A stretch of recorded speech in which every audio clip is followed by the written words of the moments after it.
उनकी मुलाकातें party leaders से बंद हैं। वर्कर्स के साथ इमरान खान साहब की मुलाकातें बंद हैं। वकला के साथ इमरान खान साहब की मुलाकातें बंद हैं। इमरान खान साहब की फैमिली के साथ उनकी मुलाकातें बंद हैं। हत्ता कि जो इमरान खान साहब के ज़ाती मुआलजीन हैं उन तक के साथ इमरान खान साहब की मुलाकातें बंद हैं। अपने बच्चों के साथ जो टेलीफोन करने की उनको सहूलत मैसर होनी चाहिए बतौर कैदी, वो सहूलत भी कई महीनों के इंतज़ार के बाद उन्हें मिलती है। और गुज़िश्ता कई महीनों से इमरान खान साहब की अपने बच्चों से भी बात नहीं करवाई गई।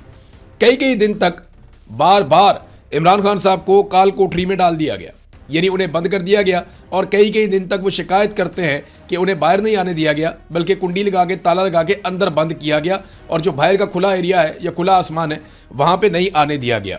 बिजली की बंदिश की भी उन्होंने शिकायत की कि यहाँ पे बिजली बंद कर दी गई और हशरात ने बहुत ज़्यादा इमरान खान साहब को तंग किया। ये सारे टैक्टिस होते हैं।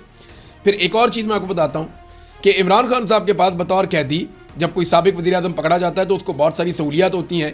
उनमें से कोई भी सहूलत इमरान खान साहब को मैसर नहीं है। जेल में मौजूद बहुत सारे कैदी बहुत अच्छे हालात में रह रहे हैं, लेकिन इमरान खान साहब को बदतरीन हालात में रखा गया है साबिक वज़ीर आज़म होने के बावजूद। ना उनके पास AC है और ना ही उनके पास फ्रिज है, बल्कि बार बार इमरान खान साहब का TV और अखबार, ये दोनों सहूलतें भी छीन ली जाती हैं। ये सब कुछ बतौर कैदी इमरान खान साहब को तकलीफ देने के लिए किया गया। और भी बहुत सारा कुछ है। अभी इमरान खान साहब की आंख का प्रॉब्लम आ गया, बड़ा शदीद किस्म का। इमरान खान साहब की सेहत बिगड़ी है, ये भी चीज़ें रिपोर्ट हो रही हैं। और उनकी आंख का इशू तो यहाँ तक आ गया कि 15% उनकी आंख की बिनाई बाकी रह गई थी आखिरी रिपोर्टें आने तक। उसके बाद से लेकर अब तक हमारे पास आज़ाद ज़राए से कोई इन्फॉर्मेशन नहीं है। सियासी नुकसान इमरान खान साहब को किस तरह का पहुँचाया गया ये भी आप देख लीजिए।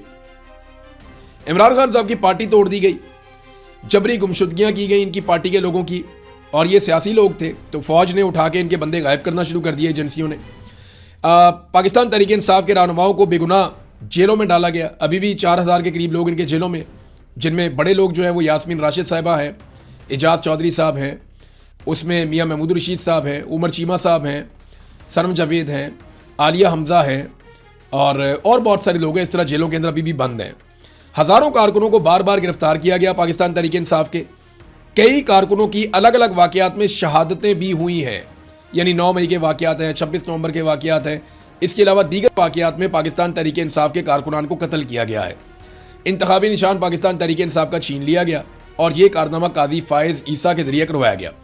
फिर बाद में पूरा का पूरा इलेक्शन ही छीन लिया गया। पाकिस्तान तहरीक इंसाफ 2/3 अक्सरियत के साथ कामयाब हुई, लेकिन पूरा इलेक्शन पाकिस्तान तहरीक इंसाफ से छीन लिया गया। मखसूस नशिस्तें जो पाकिस्तान तहरीक इंसाफ की थी वो छीन कर बाकी जमातों में बांट दी गई। पार्टी का झंडा और तस्वीर तक उठाने की इजाज़त नहीं दी गई। ये वो चीज़ें जो सियासी तौर पर डैमेज करने के लिए इमरान खान साहब के खिलाफ की गई। और फिर जो बंदा इमरान खान साहब का खड़ा होता था उसकी कौमी असम्बली की, सेनेट की या सूबाई असम्बली की नशिस्त कैंसिल कर दी जाती थी मुकदमात बनाकर, और फिर उसकी जगह पे दूसरी पार्टी के बंदे को लाया जाता था। ये सब कुछ किया गया। ये करना क्यों पड़ा, ये एक बड़ा सवाल है ना। देखिए, ये सब कुछ इसलिए करना पड़ा कि पाकिस्तान की मिलिट्री एस्टेब्लिशमेंट के अंदाजे गलत साबित हो गए। जब जनरल बाजवा ने इमरान खान साहब को निकाला तो उस वक्त के फौजी जर्नैल, ISI के ऑफिसर्स और बाकी तमाम लोग ये कहते थे कि ये 1-2 हफ्ते की बात है, लोग थोड़ा रोएंगे पीटेंगे और फिर भूल जाएंगे।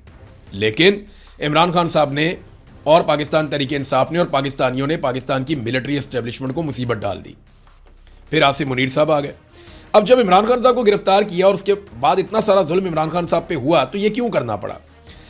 इन्हें इस बात का अंदाज़ा था या इन्हें ऐसा लगता था, इनकी असेसमेंट थी कि 1 हफ्ते में या 2 हफ्ते में इमरान खान साहब को तोड़ लिया जाएगा।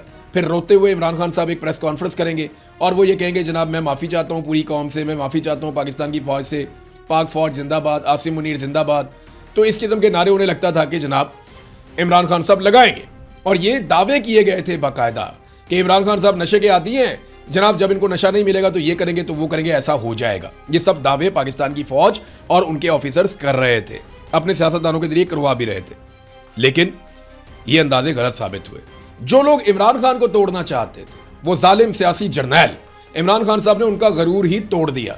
इमरान खान ने यह मिथ तोड़ दी कि कोई उनसे लड़ नहीं सकता। वो लड़ा और उसने फौज के सियासी किरदार की पाकिस्तान में पहली मर्तबा धज्जियां उड़ा दी। जो काम पाकिस्तान की तारीख में कोई नहीं कर पाया वो काम इमरान खान ने करके दिखाया। इमरान खान ने जालिमों की मिथ तोड़ दी। और अब तो कभी कभी इमरान खान के मुखालिफिन पे तरस भी आता है। जो इमरान खान साहब ने जेल से बैठकर उनके साथ कर दिया। अब ये सारा कुछ करने से हासिल क्या हुआ? ये देखा, मकसद तो ये था ना इमरान खान को तोड़ना है, इमरान खान ने उल्टा इनको तोड़ दिया। अब मकसद तो हासिल हुआ नहीं, उल्टा जो पाकिस्तान का नुकसान हुआ इमरान खान साहब को 3 साल तक जेल में रखने से, वो जरा आप सुन लीजिए। सियासी अदम इस्तेहकाम पैदा हुआ, पाकिस्तान नॉर्मल हो ही नहीं सका, मुआशरे में नफरत और बेचैनी में बहुत ज़्यादा इजाफा हो गया, फौज और अवाम के बीच में एक खलीज जो है वो गहरी होती चली गई, सियासतदानों की सियासत तबाह हो गई।